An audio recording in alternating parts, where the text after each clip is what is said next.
and welcome back to another chapter of It Hurts to Hope by Inquilatory on AO3. Chapter 10, Sing a Story. There's sunlight falling across Zelqua's face, and he lets out an unhappy hum as he tries to twist around and get out of the glare. It's bright and warm against his eyelids, and he doesn't want it there. He wants to go back to sleep, sink back into his comfortable nest and relax again.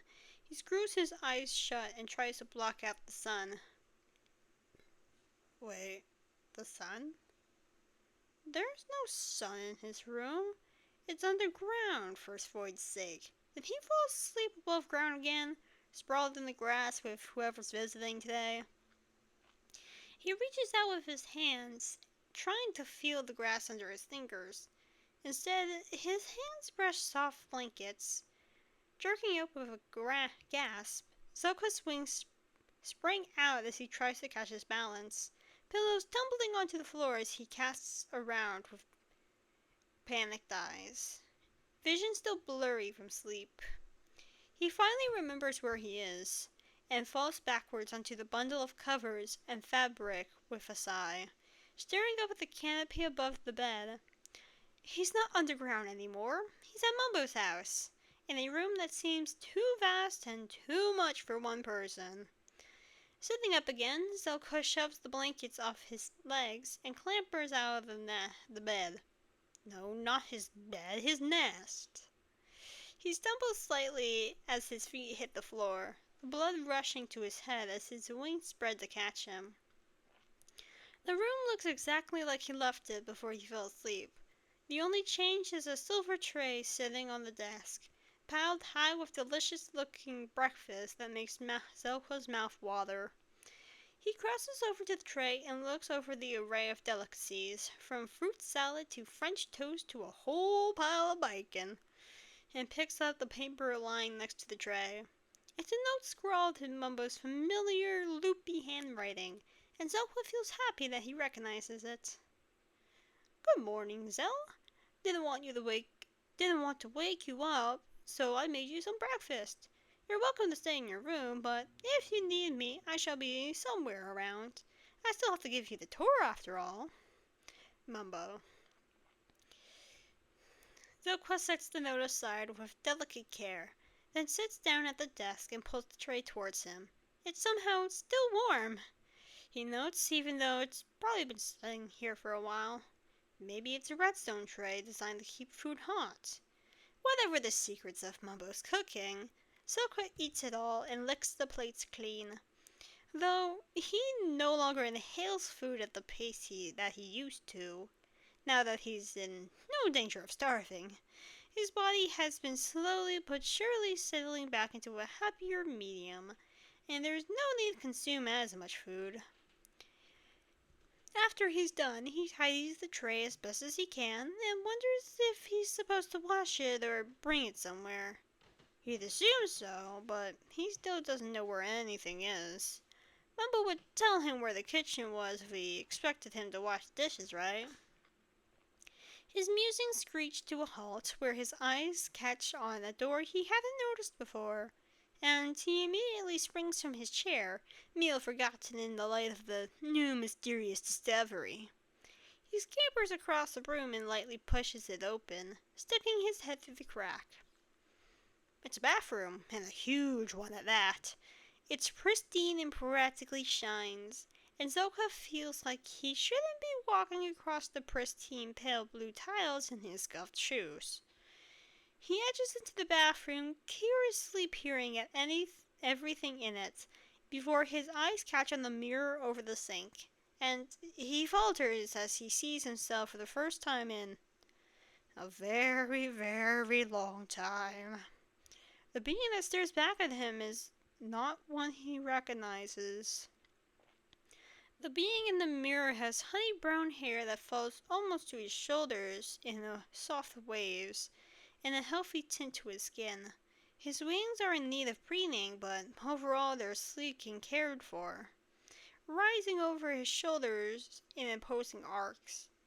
He's put on weight, and his face is round and healthy, nothing like the gaunt, sharp-edged appearance that it used to be. And his eyes. Despite the fact that they're still black, black like the void and black like the night sky, there's a light in them that Zelda doesn't recognize. It's a kind of shine that he never really expected to see again. It's something that looks suspiciously like happiness. And Zelda doesn't know what to think about that. He looks better. He looks good, especially in his favorite red sweater and after a long rest. Zelda stares at the mirror, the being in the mirror, at his reflection in the mirror, for a long time, and then he turns and leaves the bathroom, crossing back through his door to the door. Then he turns and leaves the bathroom, crossing back through his room to the door and closing it, stepping out into the hallway. He has to find Mumbo. Admittedly, he doesn't have much of a plan. He has no idea where Mumbo would even be in this confusing maze of a house. So he spends several minutes wandering around and peeking into rooms. Just like the hermit had explained to him before, a lot of them are empty or simply stuffed with storage chests. Zelda finds himself wondering, yet again, how these players have the time to become so rich.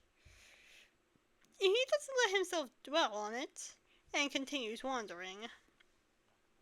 After a while of finding nothing of importance, Zelda decides that his best bet is to simply head down and maybe find an entrance outside. So he starts taking the stairs instead of simply turning corners, and manages to completely turn himself around and get utterly and very lost. Zelda lets out an annoyed trill that he barely pays attention to, and leans back against the wall, trying to formulate a plan B in his head. Probably would have been better to think of a plan B before he left his room. But it's a little too late for that now. Before his planning gets anywhere, though, he hears the music.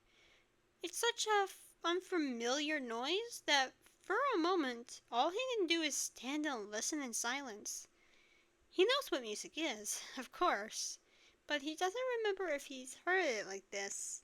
Faint memories of something called a jukebox and thin, dark discs flash through his mind, but he knows that jukeboxes sound different. This music sounds more natural, more real. As if in a trance, Zelda follows the music until he comes to a door, and he slowly pushes it open. He steps out onto a back porch, blinking in the sunlight. Mumbo and Scar sit on the porch, and they haven't noticed the new arrival yet. Completely concentrated on what they're doing. And what they're doing, Zelda finally realizes, is playing music. Scar is sitting in a chair with one leg stretched out in front of him, plucking away at an instrument that Zelda somehow recognizes as a banjo. And Mumbo leans against the porch railing and has both hands raised to his mouth, a small metal object flashing between his fingers as he accompanies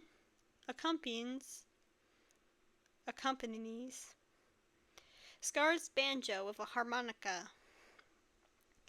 Zelda steps further onto the porch and closes the door behind him. Scar's eyes flick up to him momentarily, and his nimble fingers falter on the strings as his gaze meets the watcher's. Zelda sits down on the wooden floor and says nothing, propping his chin up with his hands. Scar keeps playing, head bending once more over his instrument as he invests his attention in his music again. Mumbo briefly looks up but doesn't pause. They continue with their song, and Zelda lets the music wash over him. He doesn't recognize the tune, but it's familiar in the way that he's heard something similar before. Before he can try and think of where he might have heard music like this, the song ends, and Mumbo's last note tapers off into silence. He lowers his hands and Scar strains up from his banjo. The nervousness palpable from both of them. That was beautiful, Zelda says, and he means it. I didn't know you could play. Yeah, I think most hermits can play at least one instrument, Scar says with a self-conscious laugh, rubbing a hand along the back of his neck. Some more open about it than others, Mumbo chips in, flipping the harmonica between his fingers.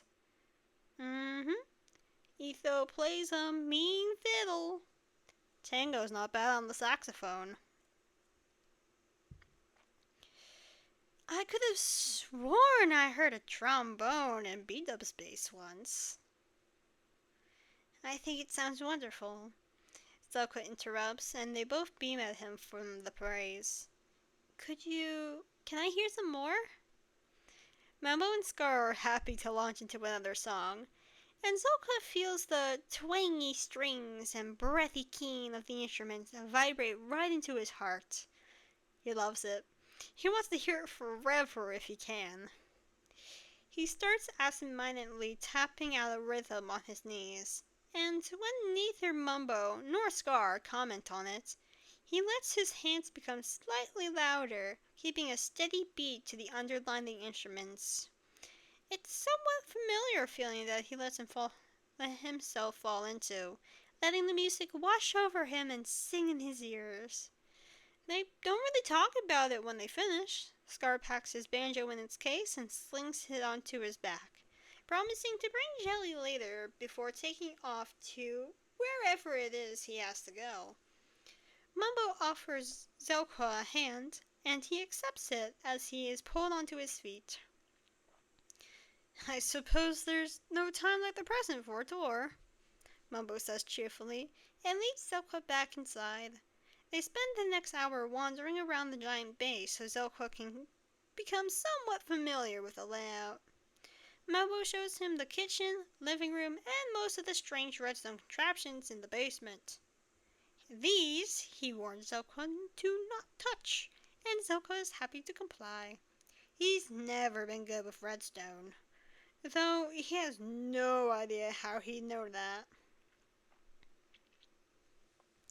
He also shows Zelka where his own room is, in case he ever needs help with anything. Admittedly, I'm not in it much, Mumbo says, running a hand through his hair, making it stick up in all directions. We hermits aren't very good at keeping consistent sleep schedules. If I'm not here, I'm probably around the redstone somewhere or in my workshop. Mumbo's workshop is a vast complex deep in the base. Several rooms worth of redstone contraptions and long tables covered in crates of mechanical pieces and wires. They seem to be a multitude of half-finished projects, and some of them seem to randomly come to life, only to die moments later with a fizz and a pop. Zelka doesn't touch anything in there, either. Void knows he'd somehow make it explode. After they explored most of the base, Zelka is more comfortable with the layout of the place, and they end up back outside his room. Zelka pushes the door open and walks in without a word, listening to see if Mumbo will follow him in or not.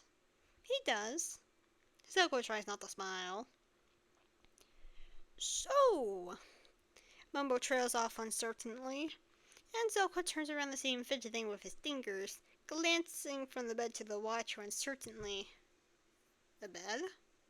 Oh, the nest is still in full view, glaringly obvious as to its purpose. Zelka hovers nervously, wondering what Mumbo is going to say.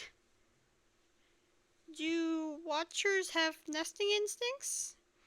Mumbo finally asks, and Zelka decisively shakes his head.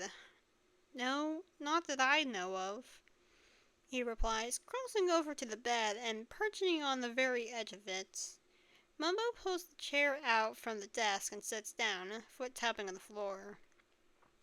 So, what does that mean then?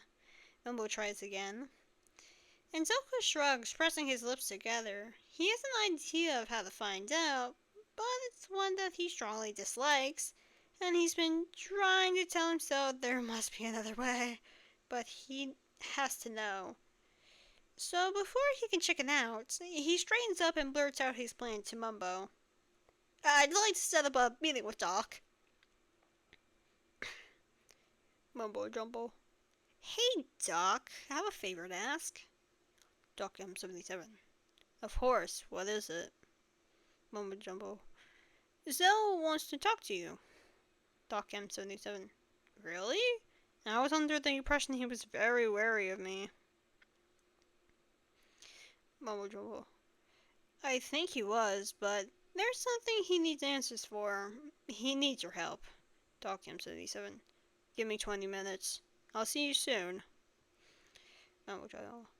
Thank you, Doc. Ever since the Watcher landed on the surfer, Doc has tried to research as much as he can about the elusive beings. Admittedly, and unfortunately, there isn't much. Watchers are a strange and secretive race. A little is known about them. When Zelka first arrived, Doc was ecstatic. He hoped that this would be a breakthrough in Watcher studies. But the Watcher he met was different. Shy, wary, quiet. Other than his purple wings, he looked exactly like a player. He didn't even have the framed eyes that were said could see anything. Zelka looked normal, and Doc knew that part of it was the power restraints Exuma had coded, but the other part was simply that Zelka wasn't like the other Watchers. Something that had become painfully obvious when Doc scanned him. A Watcher that used to be a player. The idea seemed laughable. But there he sat, in front of Doc. He couldn't even begin to guess how they'd done such a thing. He wished he could find out more. But the Watcher was terrified of him. That much was obvious. So he stopped his research, knowing that he could only wait until Zelka was comfortable enough to approach him himself. Doc didn't think that day would be today. The silence in the living room was almost suffocating. Silquist was sitting across Doc in a plush armchair, curled up with a mug of tea clasped in his hands. His wings are tightly folded against his back, but Doc can tell that he wants to spread them. Mumbo said you wanted to talk to me? Doc finally says, leaning back in his own chair. He declined the tea, but now he's wishing he accepted it, if only for something to do with his hands. Zelka gives a nod, the barest dip of his head. Even though he's the one who called the meeting, Doc can practically see the tension radiating from his stiff shoulders, no longer sure if it's a good idea. Doc considers for a moment he should offer the comeback later, or not at all, but immediately his curiosity wins out, and he doesn't extend the idea. He's intrigued as to why Zelka asked for his meeting, and if the Watcher doesn't outwardly ask him to leave, he won't do it on his own. There's been some strange things happening to me, Zelka finally says, eyes fixed firmly on his tea. I made a nest to sleep in, and his cheeks flushed as he admits, I've been chirping, or wanting to. I don't know why. He seems embarrassed by that, though Doc has no idea why. As far as he's aware, avians use chirps and trills to communicate emotion or feelings, and they're instinctual natural responses. There's only one avian on Hermitcraft, and he's met several of them off-world before. They've all been perfectly comfortable with letting out bird-like calls when happy. But Zelka isn't an avian, he's a Watcher. It isn't a Watcher trait. Zelka clarifies, almost like he's read Doc's mind. None of the others ever did this, so I... He struggles with words for a moment, and several emotions flash across his face. Doc waits patiently until he's ready. I'm wondering if you can run another scan on me? Zelka finally says, so quietly Doc almost doesn't hear him. on my player side to see if I was avian. Ah, of course. Doc nods and reaches for his bag, which he packed with all of his tech before leaving his house, just in case he would need it. Looks like he will. This is gonna go similarly to when I scanned you earlier, he explains, pulling out the scanner and flicking through the settings. We could do a more in-depth one, but I don't want to overstep any boundaries, so this will do fine. Zelka gives a jerky nod and puts away his tea, straightening up in a chair and bracing his feet on the floor. He seems unsure what to do with himself, so he simply remains seated, hands folded in his lap, and watches as Doc begins. He makes quick work of the scans, and Zelka seems surprised by the speed of which he finished. Last time I did a general scan of everything, since we didn't know if there was anything specific to check over. Doc explains as he plugs the scanner into a bigger screen so he can throw the code onto it. This time, we know what we're looking for. Zelka nods again and reaches for his tea, fingernails tapping nervously on the ceramic. The clicking sound grates against Doc's ears, but he understands that the watcher is nervous and does his best to ignore the noise. As he throws the scans onto the screen, it flicks through them for a moment. Well, it looks like you were right, Doc finally says, and Zelka's hands freeze around the mug. Your player side is avian. It is? Zelka breathes, and his void black eyes go so wide, it's a surprise they don't just pop out. Yep. Doc comes and zooms in on pieces of code, saving them to show Exuma later. I can't tell what type of avian, but it's definitely there. Why am I acting like this now then? Zelka asks, and he sounds almost desperate for an answer. Confusion coloring every word. I've never made a nest before, and I'm certainly never let out avian noises. Why now? Well, the simplest answer would be that you subconsciously feel safe enough for avian instincts to surface again. Doc muses, closing down the scan so he can turn to Zelka. When the Watchers changed you, it's safe to assume they would have tried to erase all memories and instincts of being avian. Your mind would have connected avian instincts to something you shouldn't do because it was dangerous. So now that you're out of your previous situation, your subconscious assumes you're safe enough for them to resurface. Zelka falls silent after the explanation, and Doc recognizes the quiet as someone remembering something they don't want to. The Hermits are no strangers to dark pasts, and they all know too well the expression of haunting memories.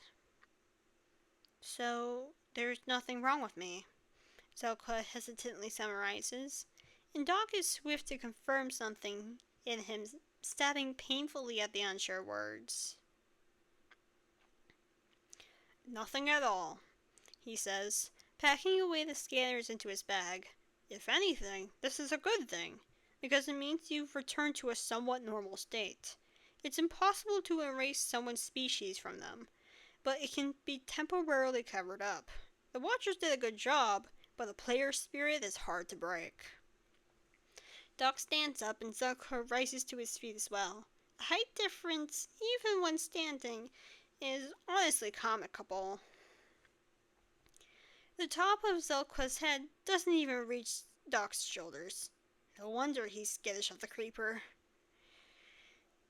Zelka offers Doc a hand and shakes it. It's something of a truce, he understands. Zelka doesn't entirely know what to think of him, but he's willing to let down his guard somewhat. Thank you for calling me over. I'm glad I could help, Doc says, as Zelka dips his head in acknowledgement. Doc leaves soon after, and as soon as the door closes behind him, he he can't help the smile that twitches on his face. He trusts me somewhat, Doc thinks, and that alone is the best thing he's thought all day. After Doc leaves, Zelka spends the rest of his day with Mumbo, following him around as he works on redstone and moves things around. He slowly gets more used to the fact that he used to be avian, and when the machine suddenly turns on and lets out a loud snarl, he can't help the snarled chirp that escapes his mouth. Mumbo doesn't comment on it, or on Zelka's embarrassed flush, and Zelka is 1,000 times grateful for his silence. They talk little, but Mumbo's strange contraptions help fill the quiet with their pops and whistles. It's relaxing, and Zelka enjoys it. It's easy to fall asleep in his nest that night, letting himself drop into a peaceful, dreamless sleep. The next morning after breakfast, Mumbo and Zelka return to the porch where Scar is already waiting. Mumbo pulls his harmonica out of his pocket and settles against the railing. When Zelka sits down on the floor like he did last time, Scar reaches into his inventory and pulls out a medium-sized cylindrical object. Wordlessly, he slides the object to Zelka, then goes back to tuning his banjo. It's a drum. Zelka runs his hands over the sides of the instrument, admiring the craftsmanship. It's a beautiful thing, with dark wood sides and some kind of animal skin stretched across the top. He gives it an experimental tap, in time with the song that Scar has started playing. Emboldened, he thumps the heel of his palm against it, reveling in the hollow sound it creates. The beat comes easily after that, and the three of them play for several hours before their crumbling stomachs signal that it's time for lunch. Zelka joins the music sessions after that, and they all act like he's always been there. And that is the end of Chapter 10.